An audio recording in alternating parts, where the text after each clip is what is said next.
Welcome to The Criminologist, the podcast dedicated to educating and entertaining our listeners.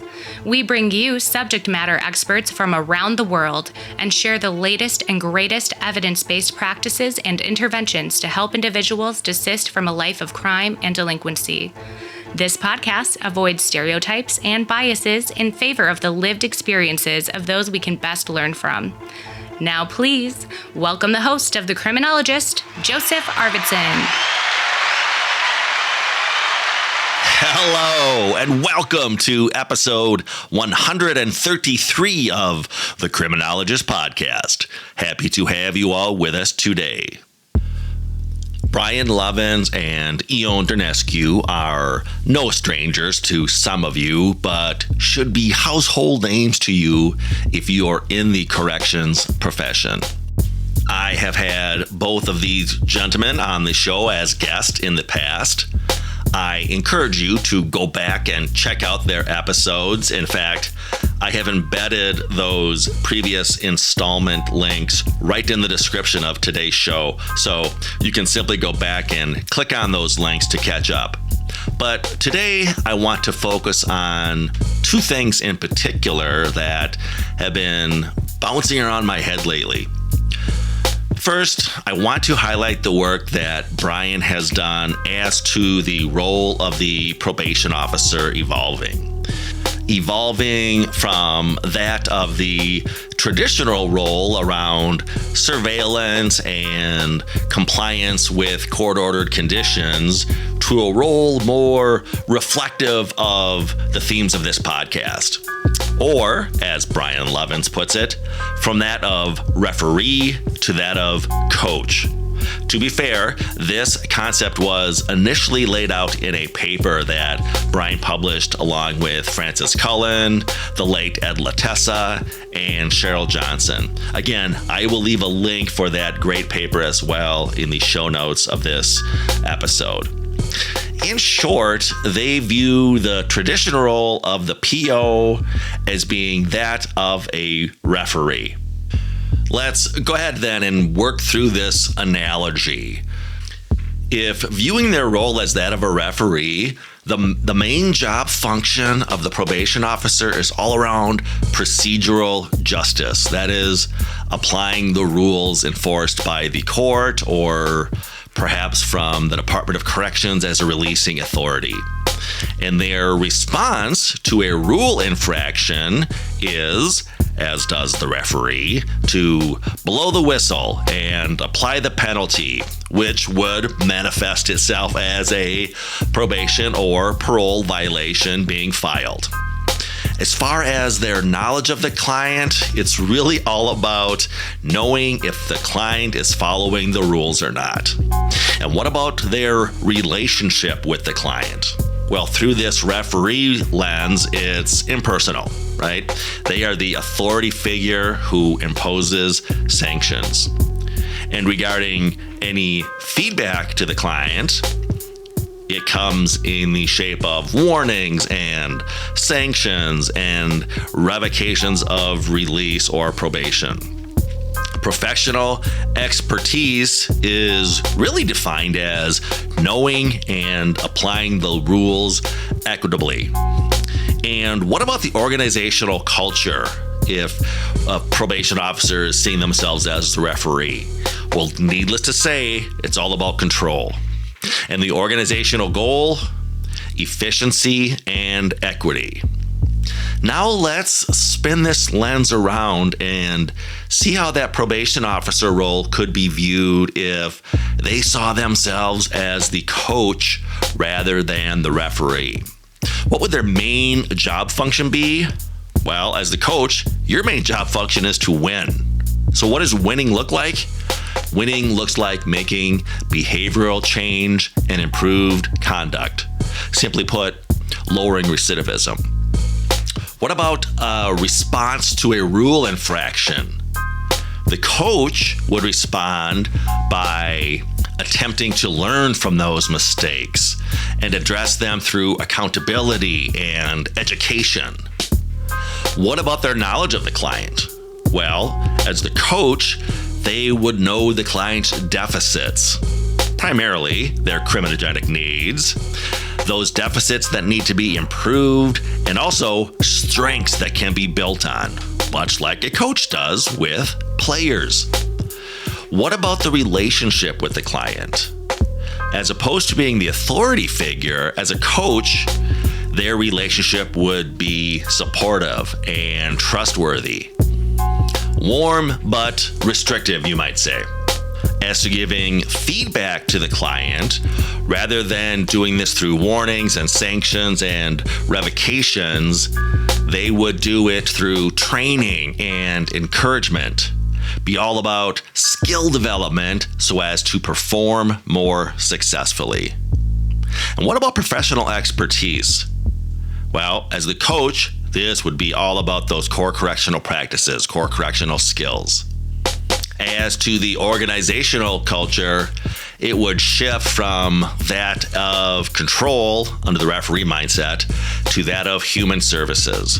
And finally, that organizational goal would switch to one of behavioral change and a good life.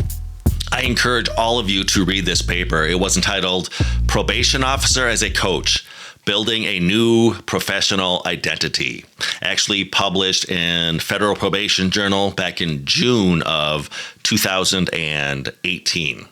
But hey, let's hear it from the man himself, Dr. Brian Lovins, a taste of his interview with me back on episode 81 of the Criminologist podcast.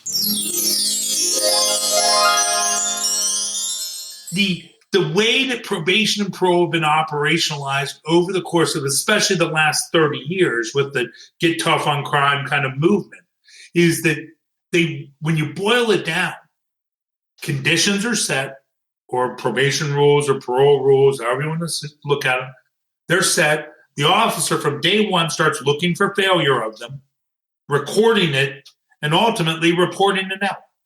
And it's repeat, rinse, repeat. And it's continuing to bring them back. And what our goal is in that, I believe, is to do exactly what a referee does on a field, which is to get compliance. We're going to keep monitoring you and look at all these interventions, the HOPE model, smart punishment. All these interventions are like, can we punish people smarter? Can we use deterrence models? Can we figure out how the right level of punishment, the right timing of it, and the right dosage of it? And it's like, all of those things are problematic when we start to think about the fact that we know that punishment stops behavior, but it doesn't replace it with something new. So and I know we'll get a little bit deeper in the analogy of the sports stuff, but my analogy often is, right, like if I have a left tackle in football who keeps holding the person in front of them because they can't stop, they don't have the talent to stop the person from rushing the quarterback, and my job is to protect the quarterback, and so if I have to, I'm going to hold and try to get away with it. If I keep getting the whistle blown, if I'm a coach, my job would be to teach him a technique that can get him through the game to be successful. If I'm a referee, my job isn't to say, hey, look, you keep holding the guy. Let me show you a move so that you don't have to hold him anymore, or call a different play in a different direction so that the left tackle doesn't ruin the game. A referee just blows the whistle and they'll just keep calling a hold as long as they hold them. And so that was really where it was born out of, was this idea that staff didn't want to reinforce people. Brian then went on to boil down this evolving role of the PO from one of referee to coach. Let's have a listen. Yeah, I think there's a couple really fundamental pieces, right? The first one is how coaches and referees, who they work for, right? Because I think this is a fundamental concept, because people are like, oh, you're just repackaging law enforcement social worker hat. And I'm like, no, you're not. Because a coach works for the team. But let's start with the ref. The ref doesn't work for a single team. They work for the league, the system. Their job is to maintain status quo of the system. And a coach works for a team, which means that they're winning and losing. Their job is to get the best out of their players. And I really believe that as we start to adopt these core correctional practices and more informed practices within our field, and we become more around our expectations are more about change agents. If we want to make a difference, if we want to meet our metrics, if we want to meet our funding, the county's requirements for funding or the state's funding requirements, that we're going to change people's behavior, we have to change the professional narrative that we're using. And that our job is not to enforce the rules of the court. Our job is to take the rules of the court, just like a football game or a baseball game, and teach the players how to do the best they can with those rules. And a coach does that. And a coach is invested in the players and the outcome. And I ask people all the time, and this is my analogy to help them see it, or my example, is I say, what's your win-loss record as a probation officer? And they got no idea. They're like, I don't. I'm like, I bet you know how many contacts you had this month and whether you made your contacts or not. I bet you know how many drug tests you've given, or you can find those out, and you can find the outcome of the drug test pretty easily in your studies or in your case management system. But you can't find your win-loss record. And I say to them, I said, what's a ref's win-loss record? You can find how many flags they threw. You can find out how many whistles they blew. At the end of the game, they'll say the number of penalty yards that the team got in football. But you don't get their win-loss record because refs don't have win-loss records. Coaches do. And so I think that's my first fundamental piece, that when people say, well, I'm a coach, or this is just repackaging law enforcement social work, I say no. Ultimately, it's changing the perspective of our job. And I was just talking, I'll leave the county out or the state out, but I was just doing some online training the other day, and a woman raised her hand on the virtual kind of thing. I said, yeah, I called on her, and she said, look, this sounds great. We all would love to be coaches, but at the end of the day, we're officers of the court. We're not coaches of the client. And I said, exactly. That's the problem, is that we defined ourselves as officers of the court, and that our job is to implement the contract between person on supervision and the court. And the reality is that contract is do this, do this, do this, do this, do this. And my job is to make sure you do it. And that means just blowing the whistle. And so I said 100%. And I turned to her boss and said, look, this is what we're talking about. We've got to change the infrastructure in which how we operate, even to think about ourselves as the person on supervision is the one we're invested in to change. And then we get community safety. And I tell people all the time, think about what you do. You write a revocation. You write a law violation after they've already committed the crime. The only thing that we're doing is getting them a quicker warrant to court. They committed a crime. They're going to get arrested by law enforcement and put in jail anyway. So we're not doing anything except for speeding the process up. If we want to be beneficial and fall beyond law enforcement, what we have to do is actually engage people in a different way so that they don't commit the crime, not revoke them after they've committed the crime.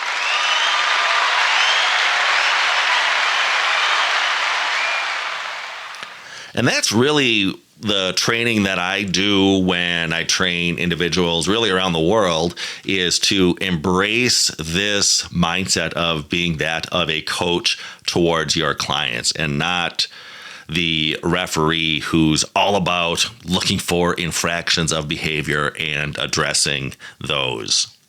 Now, I also want to talk about something that Ioan Durnescu mentioned just a few weeks ago when I was training with him at the International Training School on Core Correctional Skills in Barcelona.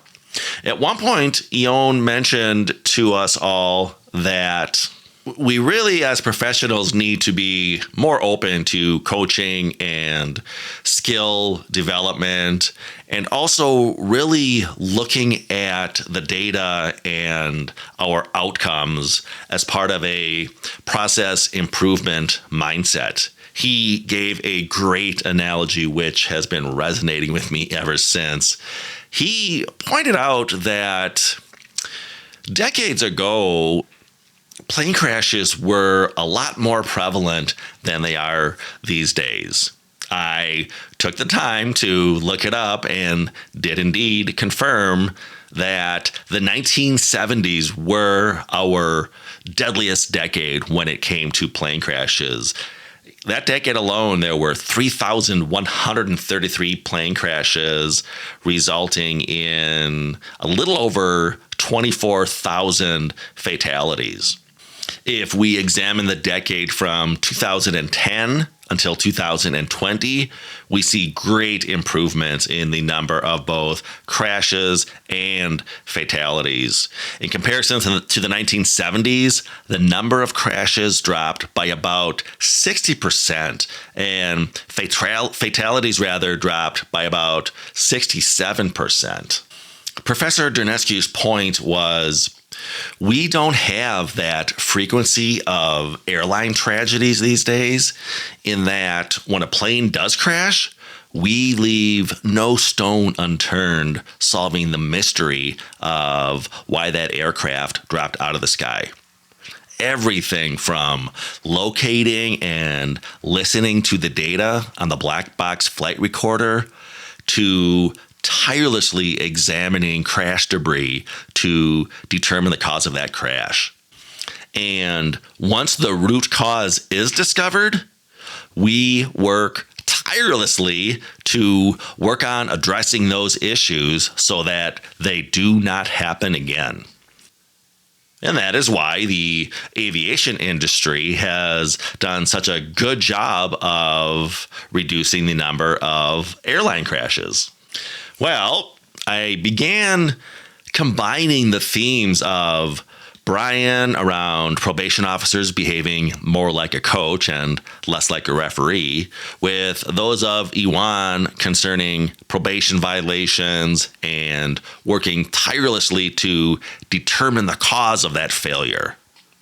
What would that look like? For starters, let's examine what it looks like now.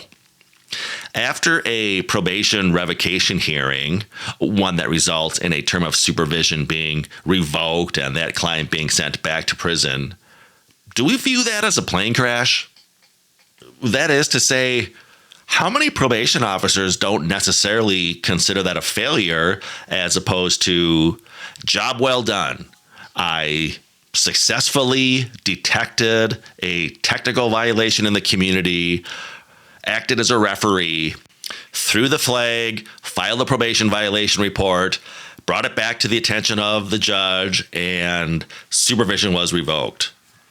For starters, I think we need to begin addressing that culture, that is par for the course, if you will, in the job of a probation officer. What we should really be doing, I would contend, is examining that black box of supervision.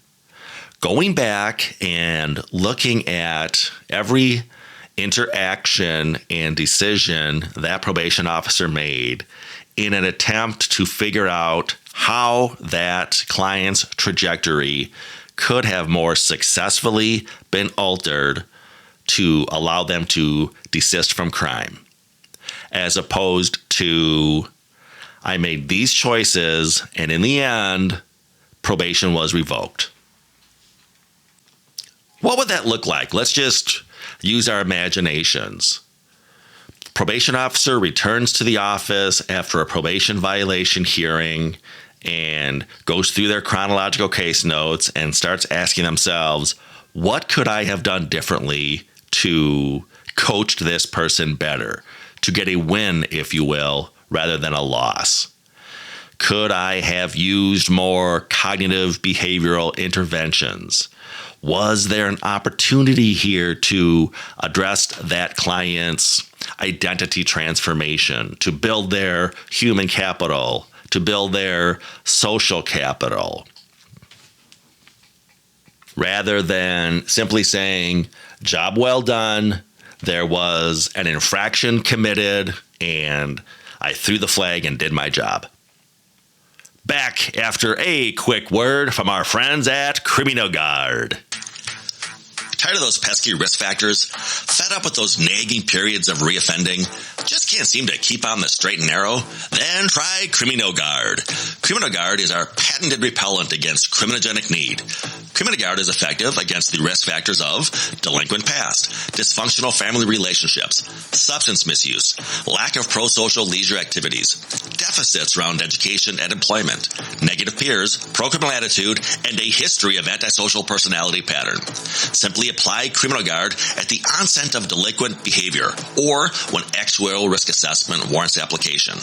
Criminologist works by attacking criminogenic need at the source while buffering against future risk. Inspired by general personality and cognitive social learning theory, Criminologist identifies criminogenic need at its source. Then our top secret byproducts mimic pro-social modeling to elicit the onset of pro-social behavior. Once the cost for antisocial behavior outweighs the rewards, users begin seeing reductions in criminal deeds. Criminologist is available in regular, mint, or jasmine scent. Find Criminologist at all quality vendors, shops, and strip malls. Criminologist is not a substitute for proven evidence-based practices. Criminologist may cause mild discomfort or skin rash. In case of continued maladaptive behavior, users should subject themselves to proven core correctional practices. Criminologist has failed to result in significant effect sizes in recidivism reduction.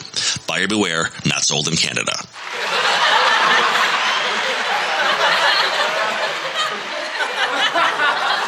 That parody spot was dedicated to Rachel Miller. Every time I insert that in an episode, Rachel tells me it puts a smile on her face. Getting back to our topic du jour, I think we need to not only embrace Brian's philosophy around transforming the identity of the probation officer from one of referee to one of coach, but take it a step further and follow the advice of Ioan, who says we really need to look at probation violations as failures and go back and take a look at what went wrong. Just like the National Transportation Safety Board here in the United States does, after each and every plane crash, they ask themselves the question, what went wrong? And not only what went wrong, but what can we do to prevent future crashes? Or in our case, what can we do to prevent future violations of probation? As Brian would say, we need to reinforce that positive behavior more along the way. Let's examine every interaction we had with that failed case, with that crash, if you will, and ask ourselves, how could we have behaved differently, utilized a different intervention, or in some cases, an intervention at all? I often tell those I train, every single interaction that you have with a justice-involved individual is an opportunity. It's an opportunity to alter that individual's trajectory. You can either alter that trajectory towards a path of persistence or a path of desistance. Persistence in crime and delinquency and addiction, or desistance from crime, delinquency, and or addiction. I don't think we put enough pressure on ourselves to really realize the important role that we play in our clients' lives, or more to the point, the impact we have on our clients' trajectories. Start looking at your chronological case notes as your black box of information. That's your flight data recorder. After every probation violation, go back and review that flight recorder and ask yourselves, what could I do differently rather? What could I have done differently to prevent the outcome that we had here? And if you or your agency are interested in learning more about those types of things, go ahead and reach out to us at the Paragon Group, LLC.com, where we offer plenty of resources and training on these very topics. And or if you simply love the podcast and are curious how you can support the program, you can click on the link of this episode entitled Become a Supporter. There you will learn details of how you may show your support for the Criminologist podcast by becoming a supporter of the program for as little as $3 per month, or you can save some money by opting to become a yearly supporter. Simply a way for you to show your appreciation to the program and help offset some of our overhead cost. Back next week with a fresh episode. In the meantime, as noted, you may contact the show or reach out to us through our website, the Paragon Group, LLC.com, for training or presentations as to core correctional skills, implementation, or of course, the topic of desistance from crime. If you have questions or comments as to this podcast, feel free to contact the show via our email at thecriminologistpodcast@gmail.com. That's thecriminologistpodcast@gmail.com. Remember to follow us through our Facebook and Instagram pages at The Criminologist Podcast. New fun images are being added all the time to those feeds. You don't want to miss out. We are also on Twitter. You can follow the Criminologist Media Group at Crim Media Group. That's CRIM Media Group. Go ahead and give us a follow. You may also connect with me, Joseph Arvidsson, on LinkedIn and follow both the Criminologist Podcast and the Paragon Group on our LinkedIn pages. Hey, lastly, if you've not already done so, check out and subscribe to our YouTube channel, The Criminologist, for additional content as to the themes of this program. Merchandise is available. If you go to the Paragon Group, LLC.com, look for the tab entitled Shop, and you'll get access to information regarding purchase of coffee mugs, refrigerator magnets, or pens. Finally, if you believe in what we're doing on the show, if you're part of the movement, please spread the word. Tell a friend or a coworker or a colleague about us. Ask them to subscribe to the podcast. And of course, do so yourself if you've not already done so. And always remember, folks, there's no them, there's only us. Well, it's good to find out that you were the other person than my mom to read the article. So I was always looking for the second person, but could never really tie them down. So I really appreciate that. The Criminologist Podcast is a production of the Paragon Group, LLC. For speaking engagements, interviews, program design, or training opportunities, please visit us at theparagongroup.llc.com. If you enjoyed the show, you can find more content and videos on our YouTube channel, The Criminologist. Don't forget to like and subscribe. Both the Criminologist Podcast and the Criminologist channel are brought to you by the Criminologist Media Group. Be sure to give us a 5-star review, and thanks for listening.